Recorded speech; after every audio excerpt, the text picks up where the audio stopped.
Hey YouTubers, this is your pal EMDSD14R coming to you live from the Keystone State, and this is Engines of the ER&W Part 1. This is actually the first time in, oh my goodness, years that I've actually done a video solely on my custom ER&W engines. And I just decided recently that with everything that I've been doing with the trains recently, I think it's about time that I did some roster videos as to what kind of locomotives that the ER&W has, what their specific jobs are, and basically how they came to be. So let's start with the engines to the far left over here. These are my two kit bashed Atlas SDL 38s. These both actually started out as Jeep 38s, and they actually use Atlas SD24, SD26, or SD35 trucks using the original Atlas Jeep 38 chassis with some slight modifications. These two locomotives are actually based off of the Saudi Arabian SDL 38-2s, which they actually do exist, and they are basically Jeep 38-2s, but they're riding on flexi-coil 6-axle trucks that are very similar to the SDL 39s, and they also have shortened fuel tanks as well, just like on these units here. But the purpose of the SDL 38s, it's basically a pocket. It's basically a pocket SD38. Same tractive effort, but in the package of a Jeep 38. These are specifically designed for heavy haul iron ore services, or they could be used in coal train service, but their primary use is for iron ore. Yeah. So you can get the same tractive effort as a standard SD38, but using the shorter Jeep 38 car body and chassis. There are actually 4 units on the ER&W roster, but currently these are the only 2 that are built. Obviously, they're not going to look like this. They're going to be repainted. I'm probably going to replace this shell, maybe, because it's kind of beat up. But they both have DCC in them, non-sound. But yeah, I have videos of how I kit bash these. Really cool how you're able to use the Atlas parts on these units. So no modification to the frames were needed except for to get the front of the truck to swing properly, but that's not too bad. But these are great units. The next 2 units here are the SD45 T-2s. Now there are actually currently in my head there's technically 2 groups of the SD45 T-2s. The 7400 series units are from the Portland and Northern. Obviously, this railroad operated in Portland, but it was actually absorbed into the ER&W railroad. This unit, the story behind this unit is I actually purchased this unit on eBay many years ago.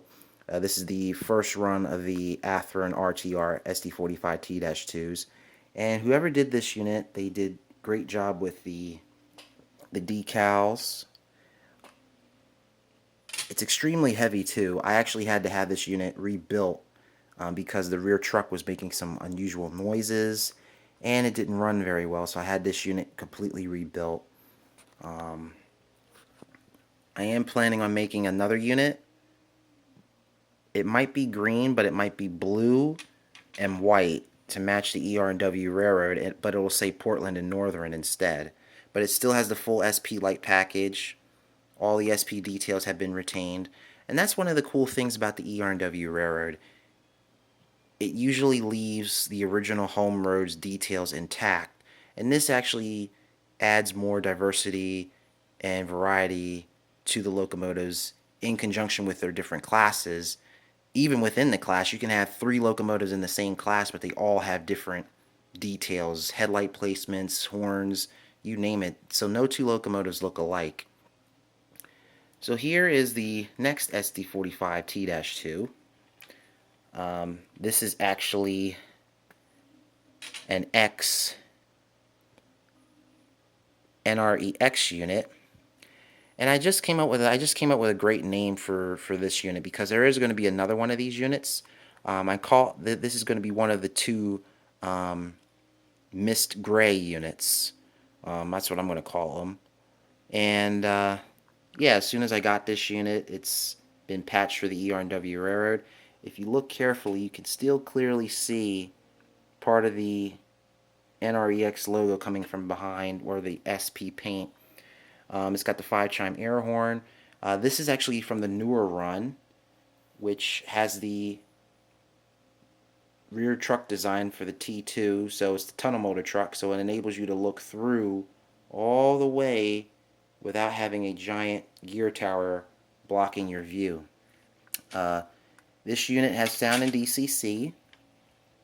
It's got LED lights, but if you look at the two units, you can clearly see the difference in details. Even the roof details, horn placement, and so forth. And that's what I was explaining earlier about different rosters of the same class, or different numbers of the same class of units on the ER&W. There will be more NREX units that are coming in. I will be getting those, and they will be patched for ER&W. I think there might be a total of 4 of the NREX units on the ER&W roster. To be honest, I didn't really originally plan to have SD45T-2s on my roster, but recently, with me just wanting to change things up a bit, I just got the idea. I said, well, let me just do something different, and I wanted to get one of the new tunnel motors with sound and DCC, so this was a perfect opportunity for me.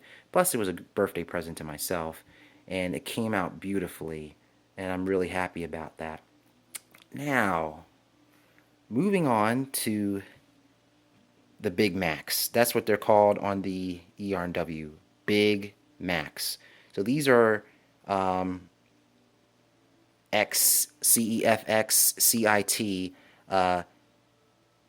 SD9043 Max, and these actually just recently came onto the ER&W Railroad about, maybe I'd say between 2.5 to 4.5 months ago.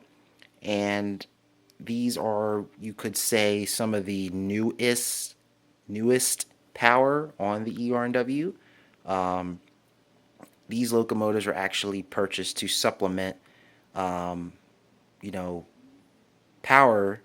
on the ER&W era, because the ER&W has a whole fleet of older Jeeps, SDs, Alcos, and a lot of times, even with the rebuild program at Wells Locomotive Works, you can only do so much with the current power, so you're going to have to go and get some bigger power. So, yeah. These are all Kato units. I recently just detailed all of these. This is the 123. So units like these are in the lower numbered series. So these are in the 100, or these are in the 100 series. So anything like this in this class is going to be in the 100 series. Older units like these, if they're already numbered, they usually retain their previous road numbers unless otherwise designated accordingly. But usually they retain their original numbers here. And then if the ER&W Railroad purchases another locomotive that's not numbered, they will paint it and match the number after this unit. But yeah, units like these will be in the 100 series, the low 100 series. Yeah. because obviously newer units are going to be numbered lower than their older counterparts.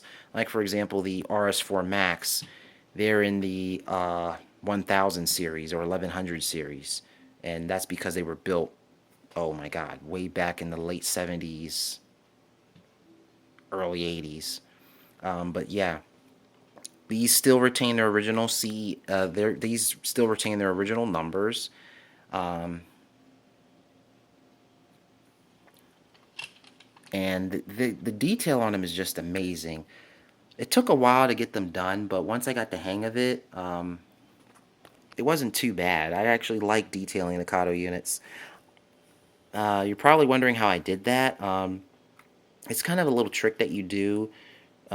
These are flexible enough that you can actually feed them through the plow pilot holes, but the plow cannot be attached to the locomotive, so you have to kind of angle the plow up while it's detached from the front pilot to get the MU cables to sit out.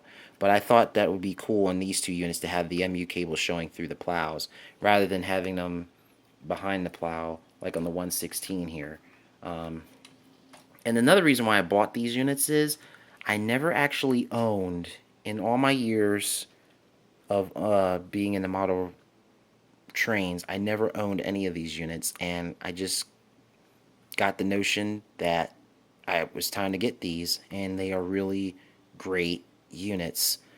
Plus, these were on sale on eBay, so they were all great prices, so I couldn't pass them up. And yeah, that's why I have them here. They all will get sound in DCC.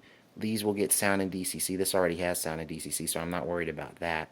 But yeah, these units, they'll probably be used for heavy haul coal train service or helper service. They might be occasionally seen on manifest freights, but they're primarily be used on coal train service. These are some of the big sluggers besides some of the GE units that are on the ER&W roster. So that's what their task will be. And then in the background, you can see some of the freight cars I've been decaling, along with some cabooses. So, yeah, I just wanted to give you guys this video, and I will be having, I don't know how many more I have to make to get the whole roster done, but I will be making some more of these. So you guys have a great night. It's officially 10:43 on April the 3rd. So you guys have a good night. Get some rest. God bless, and I will see you guys tomorrow. Peace, y'all.